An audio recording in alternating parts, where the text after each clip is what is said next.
Hallo und herzlich willkommen zurück auf meinem Kanal. Ich bin Judith und ich zeige dir heute, wie du diesen wunderschönen Minischal ganz einfach selber stricken kannst.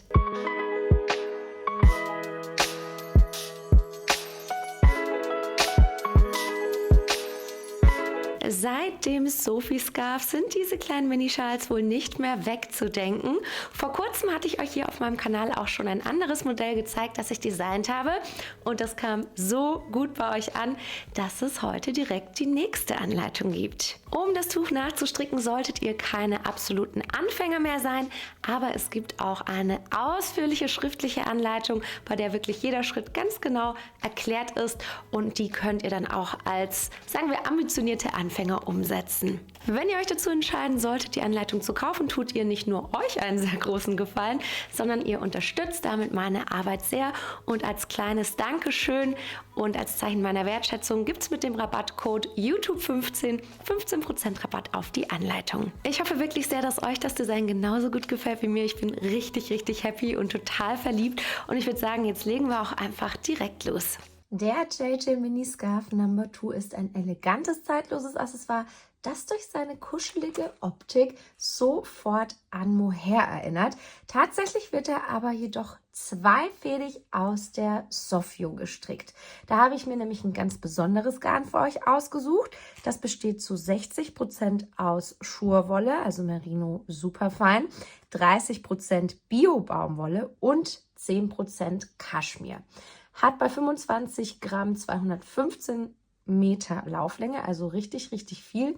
Und wie gesagt, das sieht halt wirklich aus wie Mohair. Aber weil ich weiß, dass das viele nicht vertragen, haben wir eben da heute ein ganz tolles Ersatzgarn und durch das Kaschmir natürlich auch super, super edel. Und das Beste daran, es ist wirklich im Preis-Leistungs-Verhältnis unschlagbar. Wie gesagt, gestrickt wird zweifädig und ich verwende dafür 4 mm Nadeln. Ich mache das hier direkt mit 2 Nadeln von dem Nadelspiel. Finde ich so ein bisschen angenehmer. Ihr könnt aber natürlich auch alternativ eine Rundnadel verwenden. Falls ihr sehr fest stricken solltet, ich stricke nämlich eher so ein bisschen locker, dann kann es gut sein, dass ihr sogar 5 mm Nadeln benötigt. Aber ihr findet natürlich hier auch nochmal die Maschenprobe, wenn ihr auf Nummer sicher gehen möchtet. Wir stricken, wie gesagt, zweifädig und da ich das immer so ein bisschen nervig finde, so 2 Knäuel rumhängen zu haben, nehme ich mir immer den äußeren und den inneren Anfangsfaden. Also heißt, ich schaue hier erstmal, wo der äußere ist. Das ist der hier, also der hier außen lang läuft. Und dann kann man gleichzeitig auch den inneren nehmen. Da muss man manchmal so ein bisschen suchen, aber meistens kann man hier einfach ziehen und zack, da ist er auch schon. Haben wir dann hier den inneren Anfangsfaden. Und jetzt kann ich hier wunderbar zweifädig stricken. Also bedeutet einfach, dass wir 2 Fäden gleichzeitig wie einen sozusagen verwenden. Und das rollt sich hier dann super ab. Wir schlagen uns jetzt erstmal 7 Maschen an. Also 1, 2, 3,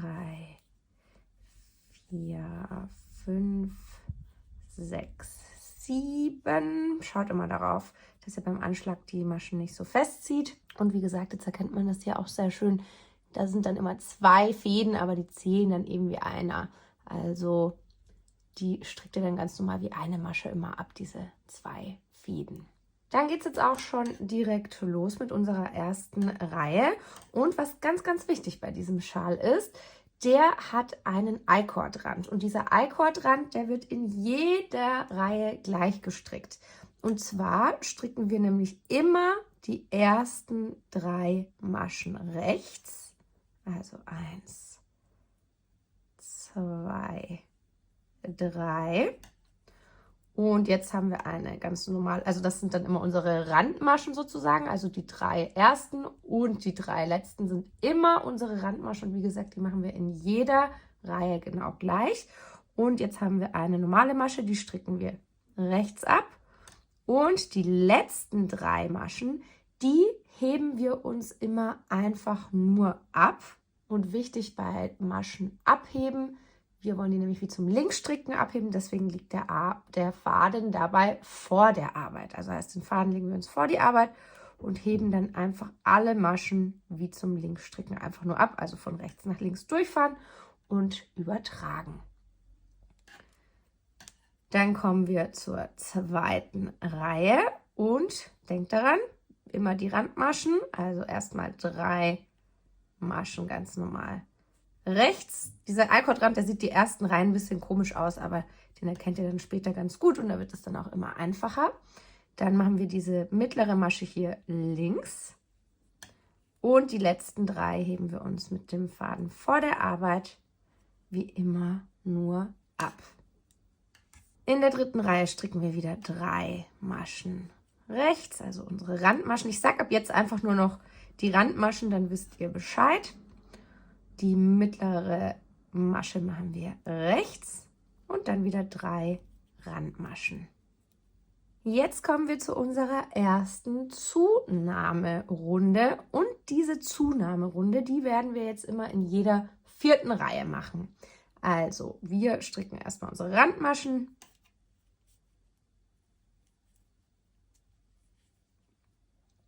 Und dann machen wir einen Umschlag, so nehmen wir nämlich die Maschen zu. Und wichtig bei einem Umschlag, wir legen den Faden von vorne nach hinten über unsere rechte Nadel. Ich zeige es nochmal, von vorne nach hinten drüber legen, ganz wichtig.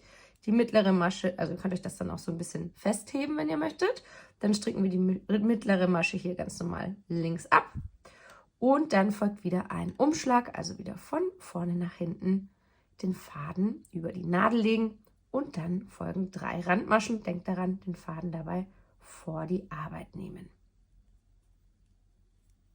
Jetzt kommen wieder unsere Randmaschen. Und ganz, ganz wichtig, das machen wir auch immer gleich, wir stricken diese Umschläge immer verschränkt ab, weil wenn wir den jetzt zum Beispiel ganz normal abstricken würden, also wenn ich jetzt einfach hier rechts stricken würde, seht ihr hier schon, kriegen wir so ein Riesenloch und das wollen wir natürlich nicht, sondern wir wollen ja keine Lücke hier haben und wenn wir das verschränkt abstricken, dann passiert das nicht. Verschränkt geht ganz einfach im Prinzip, wir stechen nicht hier wie gewohnt ein, sondern hier hinten. Also ich ziehe mir das auch immer so ein bisschen nochmal weg, dann geht es einfach, stechen hier hinten durch und holen uns dann den Faden. Und somit haben wir die Masche verschränkt abgestrickt. Und die mittlere kommt wieder rechts. Und dann haben wir hier wieder einen Umschlag. Und wie gerade schon erklärt, stricken wir die Umschläge immer rechts verschränkt. Also einfach hier hinten durchfahren, ab. Und dann wieder 3 Randmaschen. Wir kommen zur 6. Reihe. Wie immer starten wir mit den Randmaschen. Und dann stricken wir die Maschen ab, wie sie erscheinen. Also heißt 3 linke Maschen, 3 Randmaschen und auch in der 7. Reihe stricken wir erst wieder unsere Randmaschen, dann die Maschen,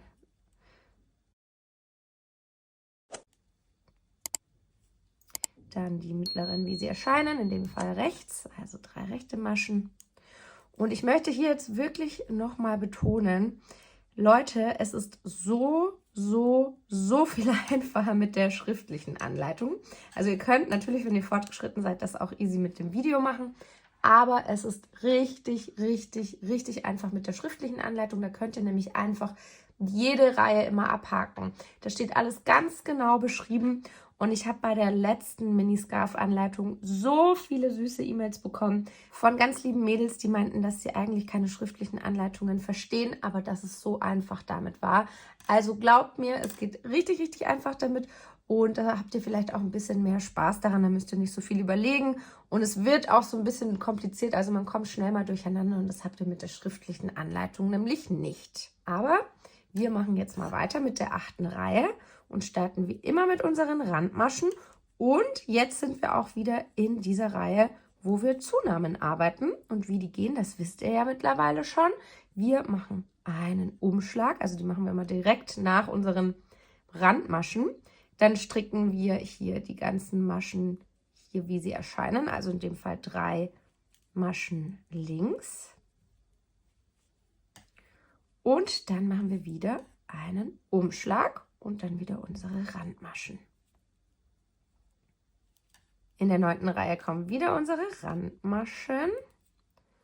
Und jetzt stricken wir die mittleren 5 Maschen rechts ab. Wir kennen mittlerweile auch schon ganz gut immer, auf welcher Seite wir sind. Also hier sind die rechten Maschen und auf der Rückseite sind dann eben die linken. Und denkt daran, hier haben wir jetzt einen Umschlag und den stricken wir wie immer verschränkt ab. Und hier die 5. gleich ist auch nochmal ein Umschlag, stricken wir auch verschränkt ab.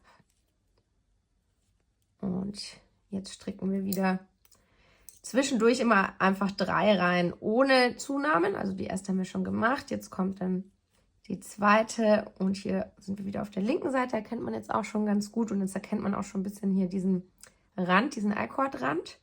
Und die stricken wir dann einfach wieder, wie sie erscheinen. Also 5 Maschen haben wir jetzt mittlerweile schon in der Mitte. Stricken wir links ab. Machen unseren Alkordrand, also die Randmaschen. Und dann kommt noch mal eine Reihe ohne Zunahmen. Und hier sind wir dann wieder auf der Vorderseite, also heißt, stricken hier die mittleren rechts ab.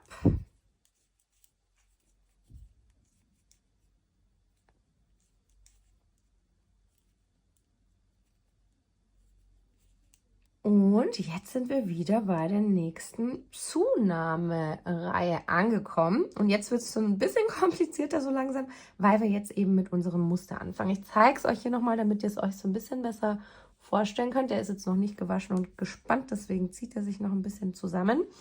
Wir sind jetzt ungefähr hier, also bis da haben wir jetzt gestrickt. Und jetzt wollen wir hier eben dieses Muster einbauen. Wir machen da eben so Dreiecke rein. Hier sieht man es, glaube ich, jetzt auch ganz gut, damit wir eben diese tolle Form bekommen. Und es sieht auch einfach sehr hübsch aus. Bedeutet, wir starten wie immer mit unseren Randmaschen. Und dann machen wir natürlich unseren Umschlag. Und jetzt sieht es so aus, dass wir immer 3 Maschen hier haben in diesem Muster und 3 Maschen da. Und jetzt wollen wir in der Mitte natürlich dann linke Maschen haben. Also heißt, dieser Umschlag, der zählt jetzt schon wie unsere erste normale Masche. Also heißt, das wäre jetzt sozusagen die erste linke Masche, wenn man es hier auf die Rückseite dreht, weil wir sind jetzt gerade auf der Rückseite, da sind die natürlich die linken Maschen außen. Also heißt, der Umschlag zählt wie eine linke Masche und dann brauchen wir nochmal 2. 1, 2. Und jetzt brauchen wir für die Mitte, damit wir eben dieses Muster hier dann starten. Ich drehe es mal nochmal richtig rum, also auf die falsche Seite sozusagen, auf die Rückseite, damit ihr es erkennt. Und deswegen starten wir jetzt hier in der Mitte dann mit der rechten Masche. Also heißt, haben wir hier 3 Maschen links, dann kommt jetzt eine rechte und dann brauchen wir wieder 3 linke Maschen. 1, 2. Und weil wir jetzt keine mehr übrig haben, kommt hier natürlich noch unser Umschlag. Der zählt dann wie die dritte linke Masche. Und dann wieder unsere Randmaschen. Wir starten wieder mit unseren Randmaschen. Jetzt sind wir wieder auf der Vorderseite. Und dann stricken wir 3 rechte Maschen. Denkt daran, den Umschlag immer rechts verschränkt, damit wir kein Loch bekommen. 1, 2, 3. Und hier sehen wir auch schon, in der Mitte haben wir dann eine linke Masche und dann wieder 3 rechte Maschen. Also wir sehen, wir formen jetzt unser Muster. Dran denken, die wieder rechts verschränkt den Umschlag stricken. Und ich weiß, das wirkt jetzt erstmal super, super kompliziert. Aber wie gesagt, wenn ihr die schriftliche Anleitung habt, ist es echt einfach. Und auch wenn ihr die nicht kaufen wollt, verstehe ich natürlich auch. Wer das nicht mag, muss das nicht. Dann könnt ihr das auch trotzdem schaffen, wenn ihr fortgeschritten seid.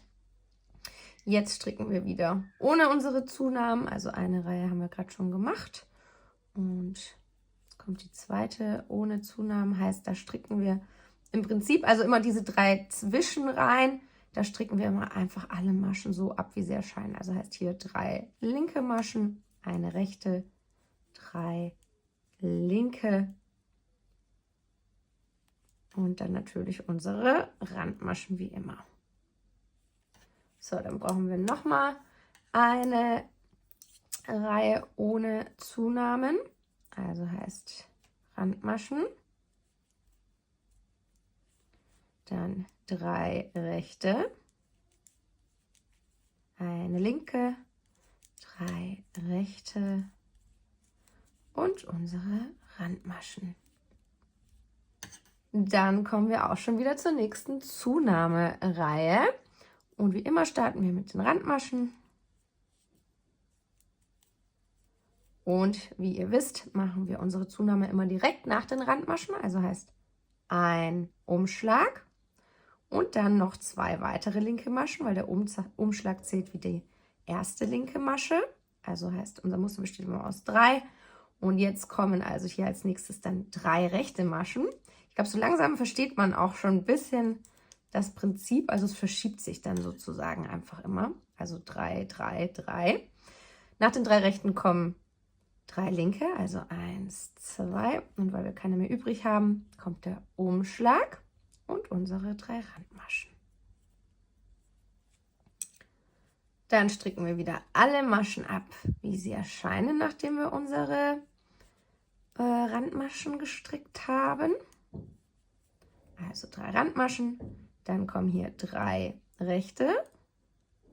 Verschränkt stricken wir den Umschlag wie immer. 1, 2, 3.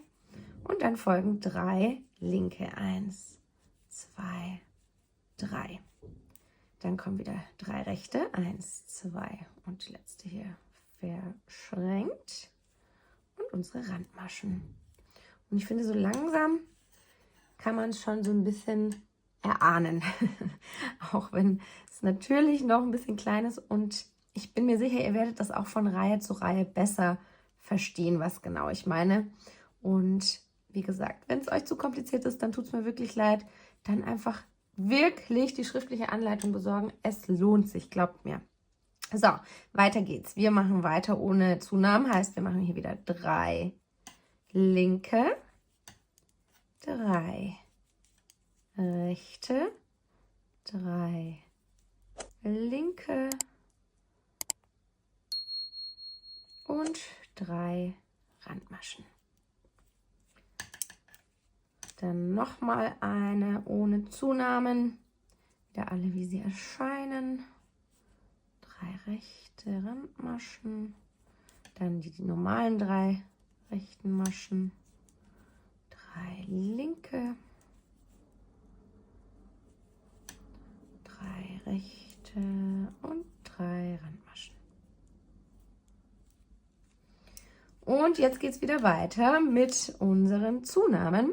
Und wir wollen jetzt, dass in der Mitte dann insgesamt 5 rechte Maschen sind. Also heißt, das zieht sich einfach immer weiter und weiter. Unser Muster, hier sehen wir das ja nochmal ganz gut. Das ist jetzt hier die Rückseite, also auf der wir uns gerade befinden. Und wir sind jetzt dann ungefähr hier. Also wir wollen jetzt hier das noch breiter machen, den Mittelpart. Starten dafür wie immer mit unseren Randmaschen.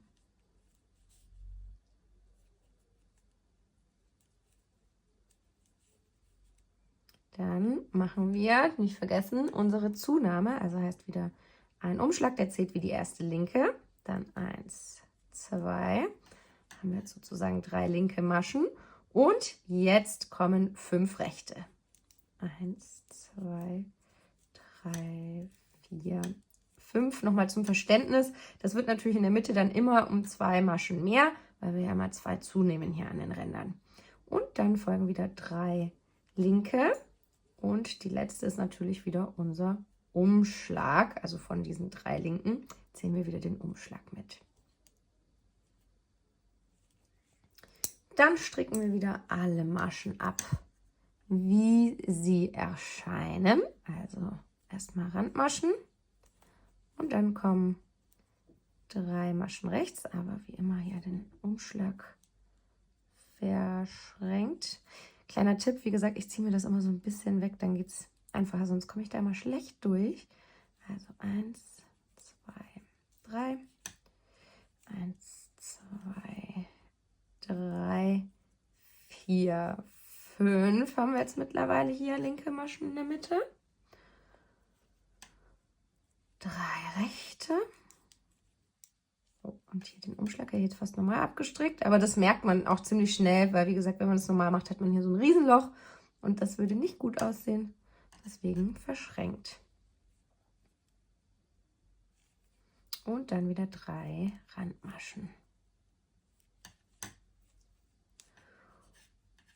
Und dann mache ich nochmal 2 Reihen ohne Zunahmen. Das spule ich jetzt mal vor, damit das Video nicht 2 Stunden geht.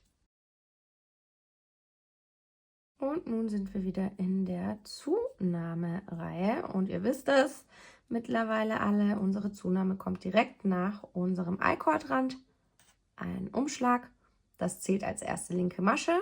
Dann brauchen wir noch 2, damit wir insgesamt 3 haben. Und da wir keine 7 rechten Maschen in der Mitte wollen, sondern das höchste, was wir machen, sind immer 5, machen wir jetzt 3 rechte Maschen. Also 1, 2, 3. Dann kommt eine linke Masche und wieder 3 rechte Maschen. Und dann nochmal 3 linke. Und die dritte von den linken ist wieder unser Umschlag.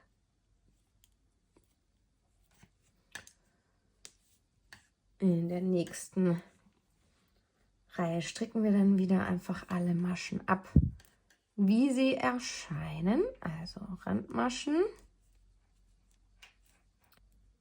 Umschlag verschränkt.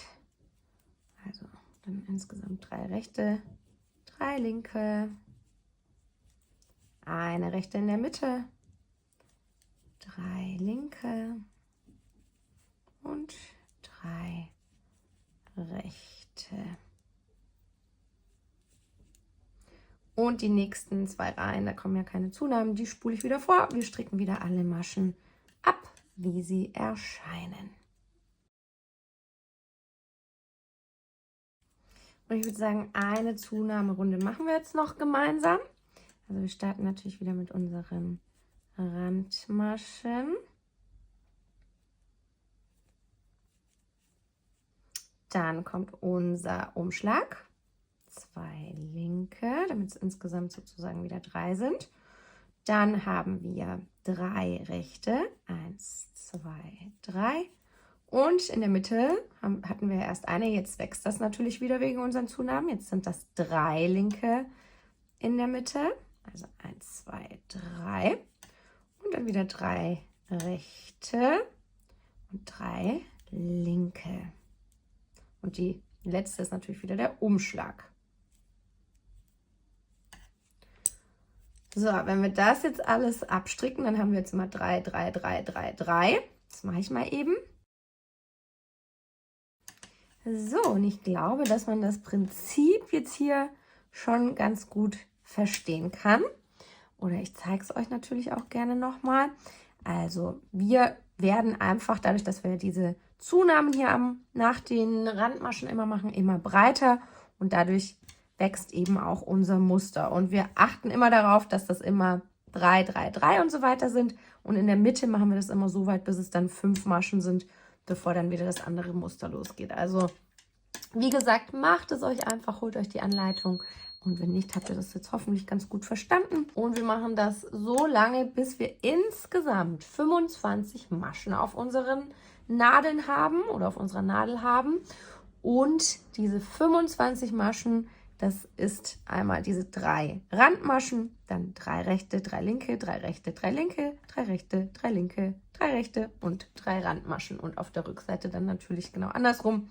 Da sind es 3 Randmaschen, 3 linke, 3 rechte, links, rechts und so weiter und so fort.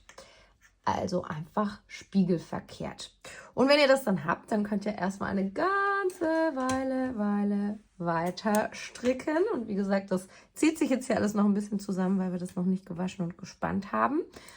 Und wenn ihr das dann so lange gestrickt habt, wie ihr den Schal gerne haben möchtet oder so lange, wie es in der Anleitung steht, dann starten wir jetzt mit unseren Abnahmen. Und übrigens, was ich euch auch jetzt noch super zeigen kann, bei Mohair ist ja immer das Problem, dass man das echt gar nicht ribbeln kann oder sehr, sehr schlecht, weil das einfach so verhakt.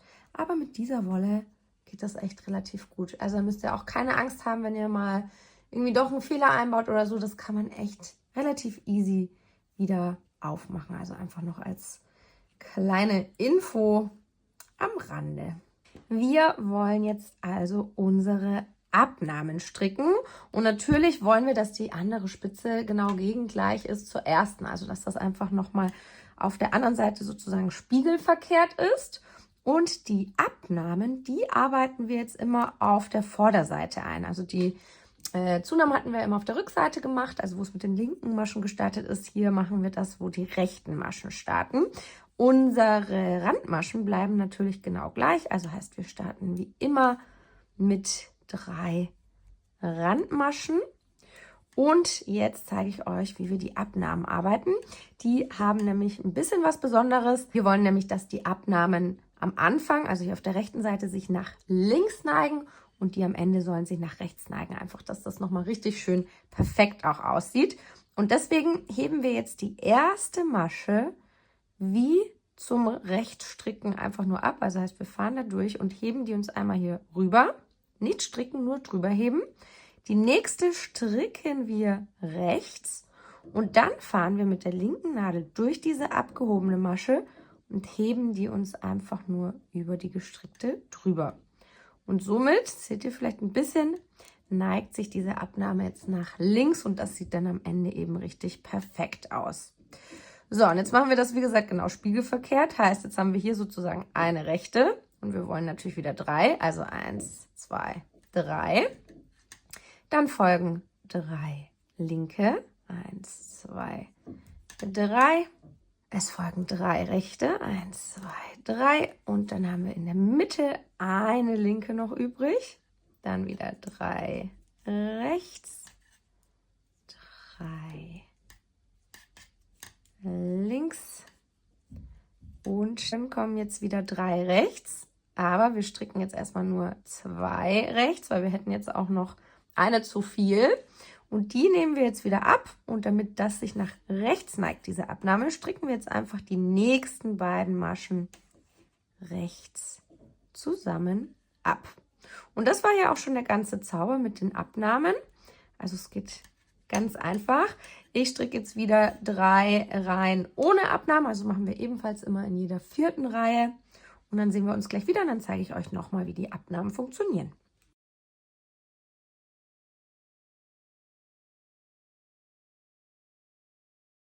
So, nach den 3 Reihen ohne Abnahmen kommt wieder eine Reihe mit Abnahmen. Wir starten wie immer mit unseren Randmaschen. Und denkt daran, die erste Masche wollen wir jetzt wieder so nach links geneigt abnehmen. Und deshalb heben wir die erste Masche wie zum Rechtsstricken einfach nur ab. Also heben die einfach nur hier drüber, ohne sie zu stricken.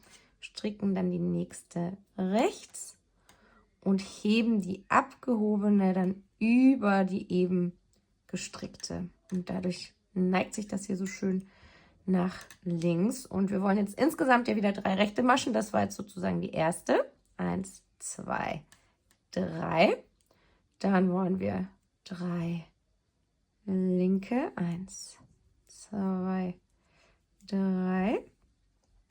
Und jetzt kommen hier insgesamt 5 rechte. Also wir machen das wirklich einfach genau spiegelverkehrt zur anderen Seite. So, 1 noch. Genau. Und jetzt folgen wieder 3 linke. 1, 2, 3. Und dann wollen wir wieder 3 rechte. Und denkt daran, die letzten beiden, die stricken wir hier einfach wieder zusammen, so dass wir dann sozusagen 3 rechte haben. Und die Randmaschen natürlich wie immer einfach nur abheben. Ich glaube, das Prinzip habt ihr jetzt ebenfalls ganz gut verstanden.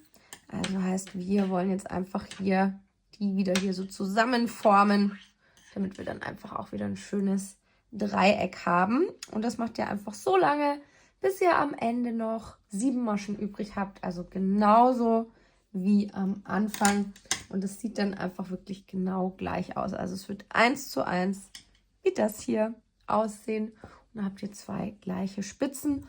Und wenn ihr dann am Ende fertig seid, dann könnt ihr diesen Faden hier nehmen, also diesen Anschlagsfaden, und das hier einfach noch so ein kleines bisschen zusammennähen. Dann habt ihr nämlich wirklich so eine richtig schöne, perfekte Spitze. Und kleiner Tipp, dadurch, dass das ein Rippenmuster ist, zieht sich das natürlich so ein bisschen zusammen.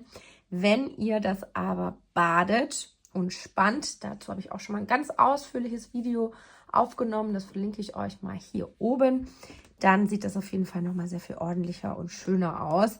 Also das empfehle ich euch auf jeden Fall mit dem Tuch zu machen. Und dann seid ihr auch schon fertig und habt ein wunderschönes, richtig leichtes, traumhaft schönes Tuch. Und ich weiß, das Muster ist nicht super einfach, aber es lohnt sich dran zu bleiben, weil das Ergebnis einfach richtig schön ist. So ein kleines Tüchlein kann man einfach immer gebrauchen und das Schönste ist, es ist super leicht, man kann es einfach in jede Tasche stecken und mitnehmen. Und wenn euch die Anleitung gefallen hat, dann würde ich mich wirklich riesig über einen Daumen nach oben freuen und wenn ihr meinen Kanal abonniert und dann sehen wir uns auch beim nächsten Mal schon wieder. Ganz liebe Grüße aus Lissabon, eure Judith.